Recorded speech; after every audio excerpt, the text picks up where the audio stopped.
Welcome to the THPStrength podcast. This podcast is sponsored by THPStrength, the premier jump coaching in the entire world.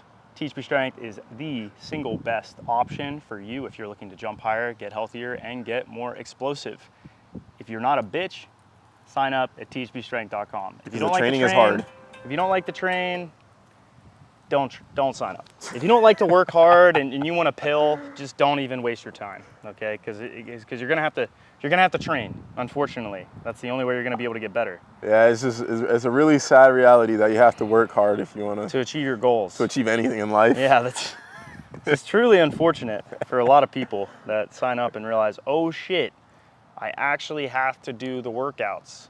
You do have to do the workouts to get better. Harsh reality. Anyways, so today's topic will be introduced by Isaiah, but I'll give the simplified question. Go ahead. What were you looking up today? Is there a point in doing power exercises, or can you just do max strength work and jumping a lot or sprinting a lot? So basically, why is it, do you want to do the polarizing approach, right? Both ends of the continuums, heavy, slow, really fast, or do you want to surf the curve? Do you want to do all the stuff? I think that both ways can work. I've seen both ways work. I use both ways, but I prefer conjugate. So like I think for me, I would use track, always kind of as the great equalizer in terms of human performance, because it's so objective and we have a lot more data on it, especially with training. We have a lot more data. What are you doing over there? I have the research study up here. Oh, nice. Okay, so if we're just talking about research, I think it's pretty clear that you're going to get better doing any of those. Like research is going to show. You want me to show the results of this research? Yeah, actually, I'm curious. What does it say? All right. So can I predict what it's going to say? Yeah. It's going to show that they all work, probably just different amounts for different things, and that the specific stuff, if you're less trained, strength work's probably the best thing. If you're more trained, the more specific stuff's going to make you better. So they had 4 groups. Control. One of the groups was attempting to do jump squats at 90% of their max. 90%? Yeah. But it said that obviously They're it's impossible to to jump. Ground. Yeah, but right. it's just to force intent intent. Based, right? Yeah. Then they had one group that was working at a percentage where there is peak power. And then another group, this was really interesting, is taking into account their body weight. So relative power or relative weight? So it was like one group was at like 20% of their max weight because they were also accounting for their mass. Then the other group was probably at like 60, 70% of their weight. What was the dependent variable? So, and they all did the same exact routine. They all practiced jumps. They practice jumps? They all practiced jumps, yeah. Every group. Standing jumps? Yeah, it was like repeat jumps, I think. Repeat jumps? Yeah. All right. It was like 5 sets of 3 repeat jumps, and then they increased the sets over the course of like 4 or 5 weeks, and then they all deloaded. What's our subjects? Are they all athletes? They were all trained, like they had experience in training legs for at least 6 months continuously before doing the study. Okay, that's decent. Yeah. Is it double blind? I forgot what double blind means. It means like they don't necessarily know, the researchers don't know what group and the subjects don't know what group they're in. Yeah. And then... Let me double check on that definition, but I'm pretty sure that's what it is. It removes bias. Yeah. I'm glad we faced this way, because that... Yeah, that wind would have been... horrible. Actually, let me move this over here. I am the de-esser. Dick sucks. All right, hold on one second. I gotta set up my ISOs again and then look up double blind. Jamie, pull up that study on double blind research, okay? All right, double blind. What does double blind mean? A clinical study which neither the participants nor the researcher knows the treatment intervention they're receiving until it's over. Yeah, perfect. I was right. All right, so you ready for the results? Yeah, let's hear it. This Wait, is the results. Dependent variable? Like, what am I looking at? Vertical jump? Yeah, we're gonna look at vertical jump. Height? They tested a lot though. They tested depth jumps, drop jumps, contact times. So they did RSIs. a lot of dependent variables. Yeah.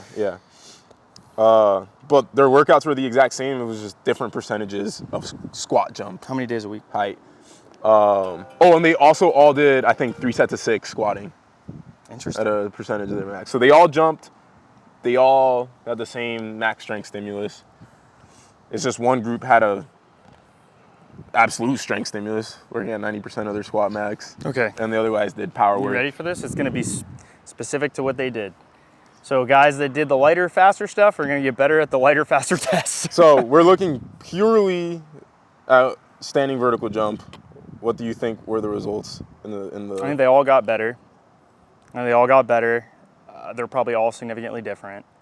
If they're trained, maybe not significantly different, but they're probably all different. I would assume that the guys that did the most specific training are gonna get better at that. So I would say, like, if they're well trained, I would think the lightest movements that they move the fastest, the lighter movements would be more specific, and they would jump better on that. Yeah. All right. So the 90% squat group, they increased. Can you pull out a calculator here, actually? Yeah, I got you. Got a calculator, a timer. Why does this feel like it's only 30 seconds? It does not feel like 45 seconds. I'm just getting stronger. All right, go ahead next. Go ahead. All right. The 90% group increased their vertical from 32.96 centimeters to 35.73 centimeters. So what's that difference? 32 what? 35.73 minus 32.96. 2.7 centimeters, that's 1 inch. All right, 2.77. Divided by 2.54 is 1.09 inches. All right. The group where they did power work, not taking into account their body weight, so they're probably working at like 60-70% of their max. They went from 38.05 minus 34.25. So divided by 2.54, 1.5 inches. All right. How many subjects were in that group? 11 subjects. The first one had 12 subjects. Okay. And then the last group, so they're working at like 20 to 30% of their max. So this is more of a speed strength stimulus. They went from 37.98 centimeters, or I'll tell you the last number, 41.33 minus 37.98. 3.35 divided by 2.54, 1.3 inches.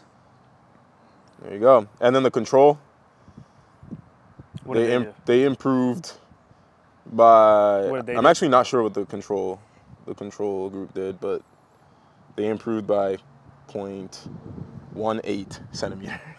0.18? Yeah. Oh, so they basically didn't improve. Yeah, yeah. So they probably didn't train. Yeah. I mean, all of those are, that's like, like it's like negligent. They all work. Yeah. Like, okay, first off, here's the thing, guys. You know what 41 fucking centimeters is divided by 2.54? That's a 16-inch vertical.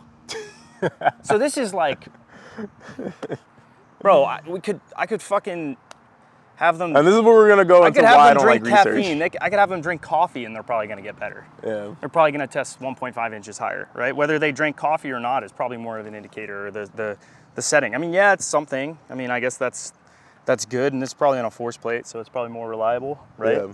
You know, you're probably seeing, but even that's like a 24-inch vertical. Yeah. Like even best case, they have like an average of like the highest. Oh, and it's no arms.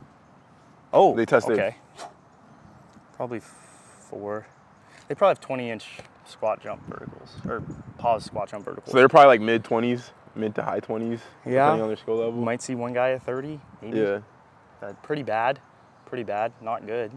I mean, yeah, for off-vert, that tracks. So the question though is like, how does this pertain to guys at elite levels, right? And I think you could, like, if you did just this very polarizing approach where it's like, I'm only gonna do deadlifts and squats, and then I'm gonna jump, right? Which I alluded to yesterday. So you're basically just in a constant max strength cycle. Yeah. And you alluded to this yesterday, and what was my response? Look at guys that have done it. Yeah. Look at Jay Clark. He did it during COVID. Got his squat to 500 plus. That's what Dan Back basically preaches. Mm-hmm. It's like, don't do ollies and just get strong. Yeah. I think it can work for a little bit. I think your long-term athletic development is going to be hampered. I think you're not going to reach your genetic ceiling doing that, I would assume. because you're on both ends of the spectrum. You never touch anything in the middle, and like you need variety, right? Variety is helpful for long-term adaptation. If you're just doing the same thing over and over and over again, you're going to reach your kind of limits very quickly. You're going to stagnate really quick. You're going to get really strong really quick. You might see good improvements really quickly, but then you're going to stagnate very, very fast. I think that like, especially Oli lifts have so many benefits outside of just, you know, it being a power exercise. I think it's very technical, and you have a lot of stress shortening cycles that happen in that singular weight room exercise that you wouldn't have. I mean, unless you did like a hinge to, like you start an RDL, that even, it's not the same.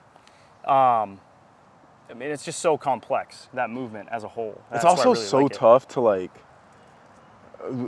That's basically what you did when you were in high school, right? You just did strength work and then jumped, right? Yeah. So, I mean, it can work. It can work to an extent. I think back to the track thing though, like, or what were you gonna say actually before we go into this? I think it's also really hard to isolate what's working. Like, yeah, a lot of, we mention this all the time, but. Was it 80% of what you did or the 20%? Like, how can you know? Yeah, like, we mention this all the time, but it's like, you can't base your progress based off of what the last cycle was. You have to look at your last year of training. Yeah. The stuff that we're doing right now, you know, February, March, is gonna affect how we're gonna jump in June, come competition time, right? When I jumped 50 inches in early March, that was the result of the training I did August, September, October, November, December, right? The hypertrophy work I did, the max strength work I did, the overloaded eccentrics, the plyos, right? And I unloaded. All that stuff plays a role. And I used to think, because I would respond really well to max strength work, for example, which in a way, if you think about it, a max strength cycle is kind of that. We still implement some power training and stuff, but it's basically, I get really strong and I jump once a week a lot. Mm-hmm. And I used to be like, oh yeah, that's when I jump my best. But then I ignore, like when I did plyos at the very end of 2022, I did 2 months worth of like power work basically. Now I wasn't jumping that well. I jumped 49, I think, around that time. Mm-hmm. And then I was like, this shit don't work. But then guess what happened in February when I tore my IT band? It's potential. I could have tested 50 plus that day. Yeah, for sure. And I didn't think about, 2 months prior, I was doing a lot of power work. Maybe I freshened up from that. Because the month leading up to that was basically, it was a John Evans special type setup that I was doing. I think too, what you have to realize about any exercise, anything you do with the human body, with biomechanics, right? You start at rest. You get to a velocity. To get to that velocity, at one point, you were at a slower velocity. Meaning, if I'm lifting or jumping, if I'm jumping, right? And I leave the ground with 720 degrees of knee joint per second of knee joint extension, right? That's the joint velocity.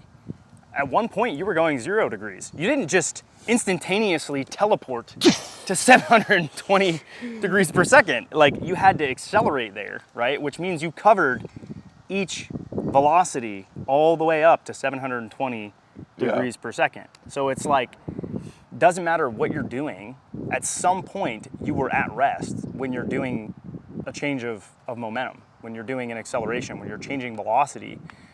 Anytime you're changing velocity, you're going to at some point be at a previous velocity. That's not necessarily true for slower movements, you don't necessarily hit those higher velocities if you're only doing slow movements. So if you're jumping, right, like the reason why you get stronger when you're jumping is it's one point you were at rest. Yep. At one point you were moving an immovable object, your body. At one point you're moving a body at rest, which is your body mass. Same thing's true of a deadlift, right? Like the bar's at rest. When you stand it up, it went from 0 meters per second to 0.0001 and then to 0.002 and then to 0.0. Yeah, that might have happened in infinitesimally small periods of time, but like you still had to cover that velocity at some point. So when you look at like the really, really fast stuff, that makes sense. The problem is like, you know, at what load are you at those velocities and what is the implications of that? So, you know, if you're like a sprinter and you're moving your body weight, you know, you're not moving that at a very high load. You know, if you're doing a resisted sprint or take it a step further, really, really heavy sled sprints, right? You're moving a really, really heavy mass relatively quickly, and it's different getting there. How you got there is probably very, very different. And so then you have to take it a step further and say, well, what does that mean in terms of the nervous system? What does that mean in terms of the muscles? What does that mean, for the tendons? And that's where I think things get really complex, because it's like, so what? You're only going to do stuff that's in the velocity range of 0 to fucking average of 0.5. You know, maybe you hit a peak velocity of 1 in a squat or something like that. I mean, technically, you're not even allowed. Technically, you're not allowed to even hit that. If you want to be max strength, you're only allowed to hit like 0.4. Like, that's true max strength. So, if you're just like, how are you even going to do that in the first place? Are you like on the early sets? Are you just going to go really slow, like paced? Let's say traditionally, you're probably hitting like 0.7 meters per second, right? Top speed. That's very limited, in my opinion, in terms of what you have access to. You're only allowing yourself to go that fast. Like, that's it. That's all the more you can do. Yeah. I think you're missing out on eccentric strength. You're missing out on isometric strength. Like, that's what I was gonna say is aren't like even based on concentric strength. Like, yeah. what people are really asking is, you're gonna only do slow concentric work and sub-maximal eccentric isometric work, and then you're gonna do stretch shortening cycles. Yep. Like, you're just missing that's what I was gonna say everything. is like, with that argument, you're also like arguing against all that stuff. So you're telling me like the overloaded eccentrics didn't work. You can't do that. Yep, those don't do anything. Oh, the ISOs that we did yesterday, those didn't do anything. Those had no roll. Depth drops, those don't count. Can't do depth drops anymore, because that's not jumping. Right? Or the depth jumps, the jumps. 60-inch depth jump, that's out of the equation, because that's not fast enough. You can't do that. That's gone. That's no longer allowed. Really, what they're saying is, why do I need a power clean? Why do I need a hex bar jump? Why do I need to snatch? That's where this argument comes down to, because at the end of the day, like, that other shit, you'd be like, well, I'm gonna include that. That stuff's allowed. But I just don't want to do fucking ollies. To me, that's really where the argument lies. It's not. And really it's like, in that. and it's a weird gray area, because the force velocity curve is a continuum. So it's like, and you can't at isolate. what point, right? So you're doing you're muscle contraction arguing, types for most movements. Yeah. What are you gonna do? Only go from a bottoms up every fucking time? You're gonna take out the eccentric part completely? Yeah, like you're arguing. Let's say it's a squat. Let's say it's a 90% squat, which is whatever over here on the force velocity curve, and then a 2-foot jump's over here. So it's like, at what point are you saying it does apply? Like it does help. You know what I mean? Yeah. It's like, oh, well, I guess only 100% plus max concentric efforts. That's the only time. And it's like, are you going to failure? And that's still sub-maximal Like, eccentric. are you going to failure? Like, so then it's like, well, what adaptation do you get from that, right? Yeah. If you only did concentric work, what adaptation would you get from that? Only fucking concentric work, maximal concentric work. It was, hey, we're gonna 1-rep max concentric work today, okay? Well, you're gonna have limited hypertrophy, probably. Your muscles aren't gonna get they'll get big initially, but then you're not, hypertrophy work is technically not at the end of the continuum. Yeah. Like, so you can't do that. So it's, again, I'm saying they're picking tail ends. I think the biggest argument too, like they're literally looking at the curve. If this is the split in the middle, they're saying, we'll do everything. We'll even do the isometric shit. We'll do that, right? We'll allow plyos, we'll allow that. I just don't want these tails that are getting close to the ends but aren't quite at the ends, right? Yeah. They're taking a tiny sliver out where ollies fit, longer plyo contacts fit. They're saying, I don't want to do that stuff. Yeah. Like, that's really what they're isolating. I think the biggest argument against it, because you can make the argument that, right, 2-foot jumping is filling in that gap, but there is one argument, and that's staleness.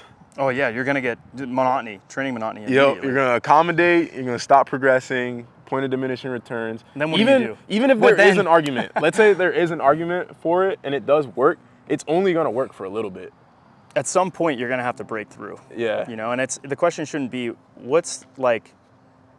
At least I don't ask myself what works. I ask myself what works the best, what works the longest, what's the most effective, right? I think the key word is the longest. Yeah, the longest. What's gonna take him? I mean, would you have been content being at 44 the rest of your life? That's pretty fucking good. Look, all I care about, I put this in my Instagram video yesterday.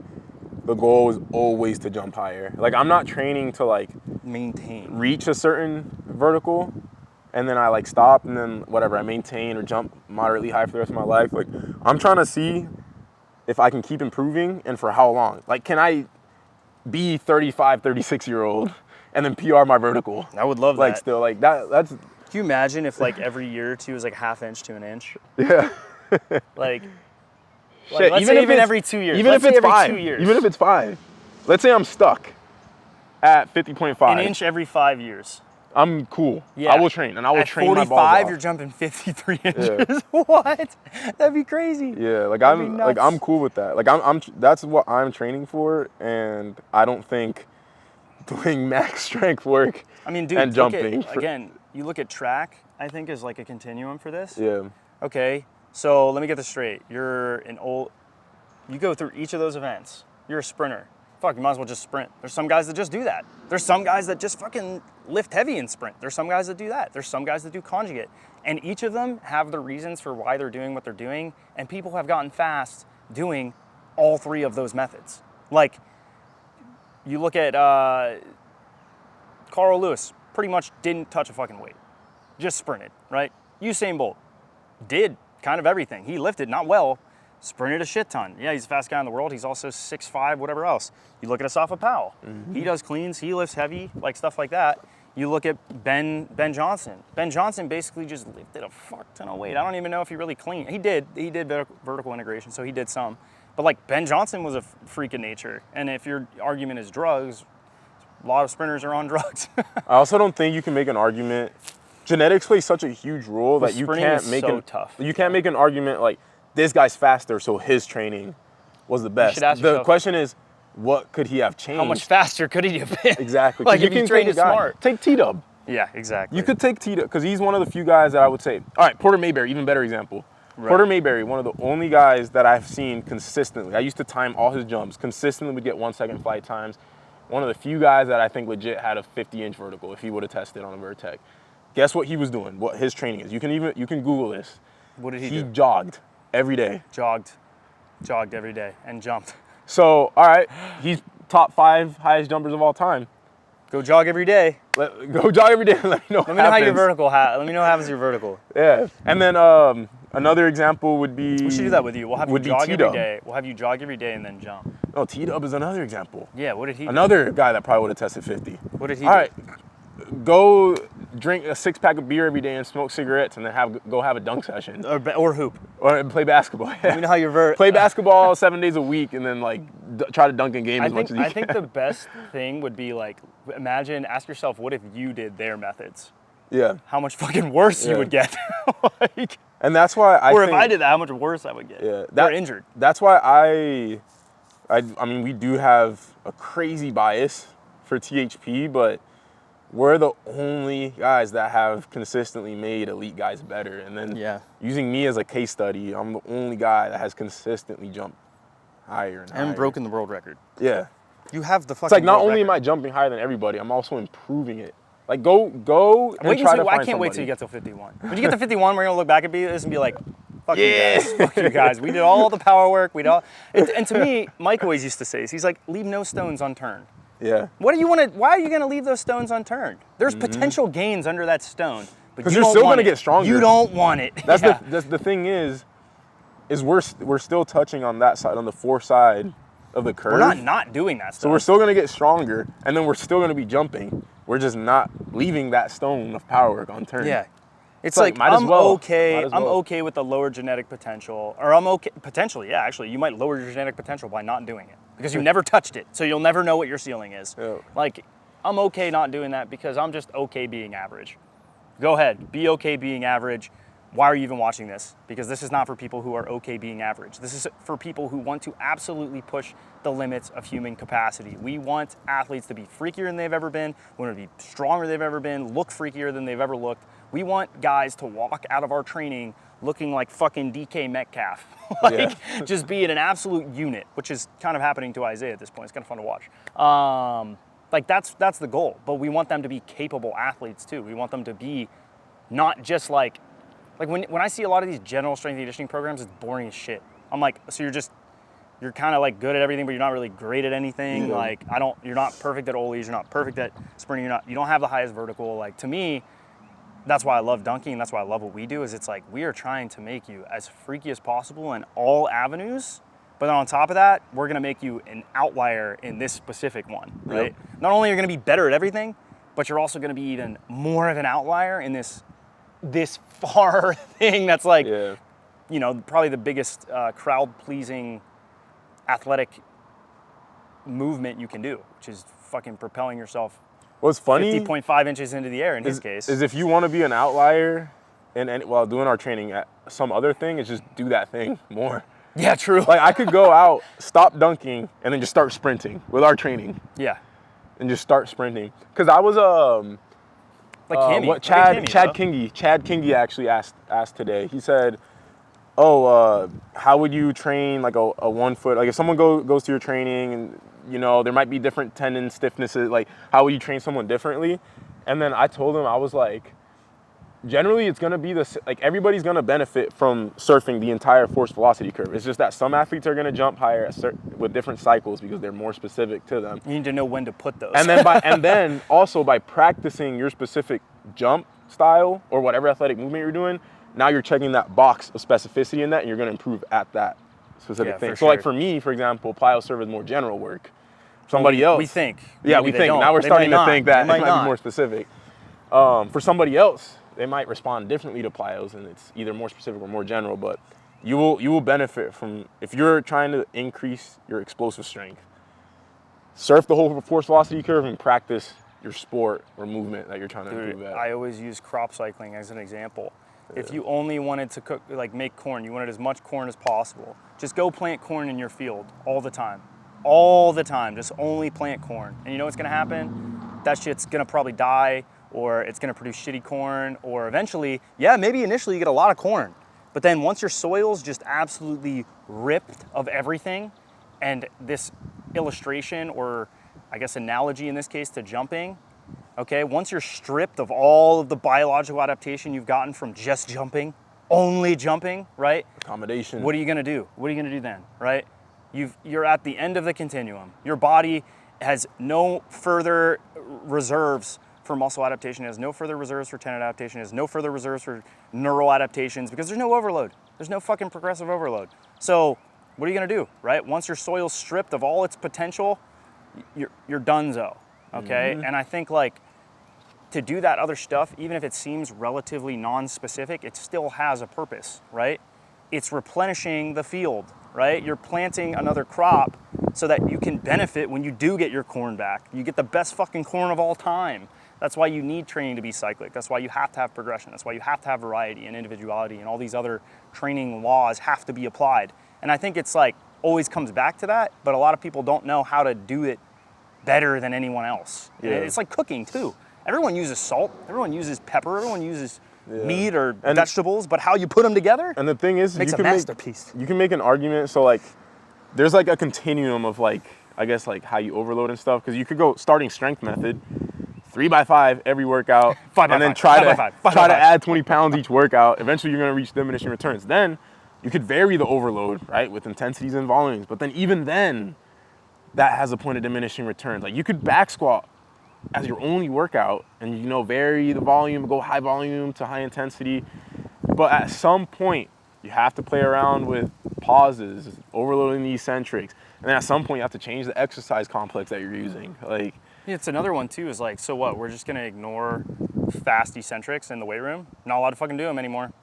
It's not fast enough. Not allowed to do it. Okay, cool. Drop squats out of the equation. Drop RFD, RFEE, R. Which is another argument for power cleans. That's what I'm saying. The catch. The catch. Like, oh, not allowed to do that anymore. Like, it's just, to me, it's, you're just missing so many other potential ways to adapt. And I think like when it comes to sprinting and stuff like that, some of the most robust sprinting programs that I've seen, like they start general, you know, they do all that stuff.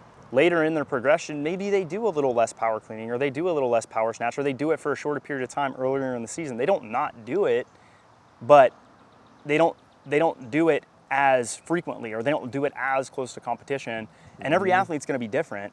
And then as they get older, those windows become smaller, the volumes of that stuff become smaller. And that makes sense. That's what you wanna do, you know? And I think like they need to sprint more because it is a more sensitive metric and it is faster. And the limiter is not necessarily the low speed acceleration, so they don't need to focus on that stuff. Early on, that's what took them from running a 14-second 100 to getting down to 10, or whatever, 11 seconds. But what took them from 11 to 10 might be different. They still need that other stuff. It doesn't mean they don't do it, but now the focus is more on max velocity. Now we need, accelerated overspeed max V work. We got to work on tendon stiffness in the lower leg to a higher degree. We need to work on hip RFD, flexion extension stuff. We need to work on eccentric strength of the hamstrings. Like the limiting factors for them going from 10.2 to 10.19 are become more narrow. The reasons why become more narrow. And so they have to focus on those reasons for more of the year to get them to go from 10.20 to 10.19 or 10.19 to 10.18. And the same thing's true of him. Like for him to go from 50.5 to 51, I mean, we're still kind of experimenting, but it's narrowed down, right? He doesn't need to do as many of the general days as I had a lot of the other guys doing later in the year. Does that mean he doesn't need to do upper? Does that mean he doesn't need to do med ball circuits or core work or anything else? No, he probably still would benefit from that, right? But I'm not gonna have him do that stuff when we're a month out from when he wants to break the world record in his vertical, right? And so I think it's like, we still would do that stuff if he wanted to. He just fucking hates it. Or like, like his back squat. We talked about this one a lot. His back squat has gotten to a point where, again, that's a narrow, we're narrowing the focus on what matters enough to get him to 51. But if he stopped back squatting, he's fucked. There's or heavy squatting in general, he's probably gonna have a really hard time getting his vertical any higher because that's such an important staple, and I think like, same thing's true. If I just said no more power cleans, I think it would be we'd be hard pressed to get him to improve, especially when we start getting into faster power cleans at lighter weights and stuff. Like it just limits you so much in the amount of physiological overload you're able to build up in the system. Mm-hmm. And like I said, if we wanted to take this even a step further, why even do max strength work? Again, we're narrowing it down. The only thing that matters is, the very specific adaptations that happen in jumping. Well, so what do we even need to do strength work at all? It's so slow. I mean, we might as well not even fucking do it. And we're only that slow for a fraction of a second. So, I mean, we might as well just do the fast stuff. But the thing is, those are all limiting factors in him getting better when we're looking at this big long-term outcome. If he doesn't do any of that stuff, he doesn't hit 51. He doesn't hit 51.5. He doesn't hit 52. Because to do that, he's got to be stronger than anyone else in the world. He's got to be more powerful in all of those aspects across the entire force velocity curve. And he's got to do it. He's got to do it negatively on the eccentric, and he's got to do it isometrically, which we're working on now, and he's got to do it concentrically. He's got to be better across the entire fucking thing, so that there's no question that when he goes to dunk cam and tests 52, and people are like, "Oh, it's genetics," or 51, it's like, nope. Like, genetics probably would have got him to 43, I think. Maybe, 42, 40, 43. Yeah. And then injured. That was what genetics got him. But if he didn't train smart, I don't think he ever gets to higher than that. Like, I mean, you trained with medium, I would say higher training IQ than most people in the world when it comes to jump training before you started getting into the science. I mean, I essentially was doing that polarized training. I was doing max strength work and jumping a lot. And you did follow a periodization on it.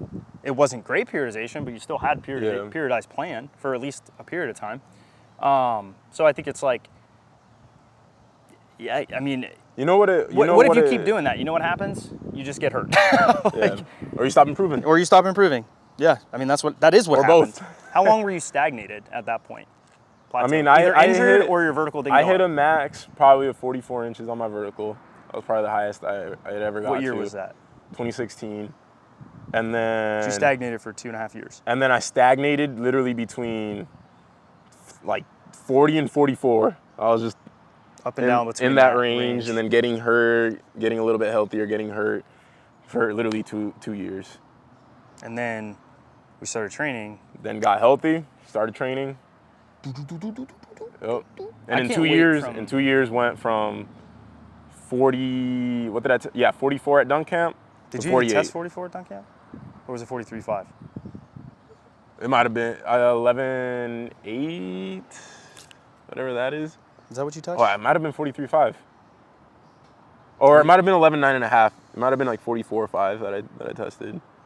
If the vertex isn't leaning and we measure it and everything else. That's another thing. Yeah, I don't know about that. So maybe taking into account vertex leaning. Let's call it 44. We'll call it 40. I think 44. It's yeah, before 43.5 and 44.5. So it went from say 44. fluctuating from 40 to 44, no improvement in 2 years, to in 2 years 44 to 48, then in 2 years 48 to 50.5, possibly 50 if the vertex was leaning. To now 50.5. 50 from 50 to 50.5, 51, somewhere in there. I With think, a year of being hurt. Yeah. Because I blew my leg up. Might I add? I blew my leg up. I don't want to take the blame for that. I told you it was bad. I'm kidding. But what I was gonna say is, I think this argument even exists because of laziness. Yeah, it does. It's easier to program like that, and you don't have to be as smart. You don't. It's less. And it's complex. also easier to train. Yeah. You just go in, you know what you're doing. Fucking deadlift, squat, leave. You can be late. You can be late. It's laziness. I think that's why the argument exists. Because it does work, but not as well. And it's simple. I'm gonna add that. It doesn't work as well, but it does work, and it's simple, and that's what people want. Yeah. They don't want. I mean, I want the best. That's what I want too. I want the best. I don't want, like, fuck that, dude. When I was in high school and I wanted to get a college scholarship, I wasn't like, I needed to jump 6'10" to get a scholarship.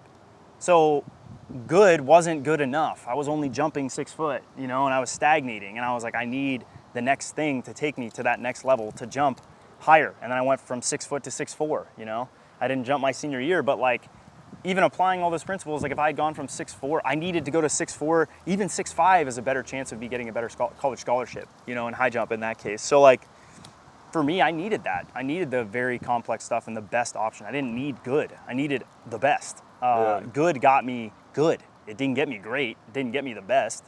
And I wasn't happy with where I was. So I think I don't think most people are going to even reach 40 doing strength work and just jumping. Yeah. Like probably not, especially because if that's your mindset, you're probably just going to quit.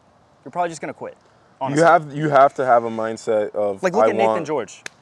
Yeah. Gets better every year. I never thought in my life he would achieve what he's achieved. And he is infinitely better than I ever could have imagined, honestly. Look up Nathan George dunk on YouTube and then just watch his progress. Yeah, it's insane. I can't wait till he's big. But yeah, your mentality definitely needs to be, I need to train as best as I can. I need to make the most progress I can. That to make long-term progress. If you don't have that mentality, it's gonna be like a year or two thing and then you're done. Yep, 100%. So, having said that, if you want the best, go to THPStrength.com. Yeah. If you're okay being average, go to... Just don't even go to the website. I was gonna say, if you're okay being average, go to these. I don't even want to train you if you want to be average. Average is not what we like. All right, let's see how long that was. That was 4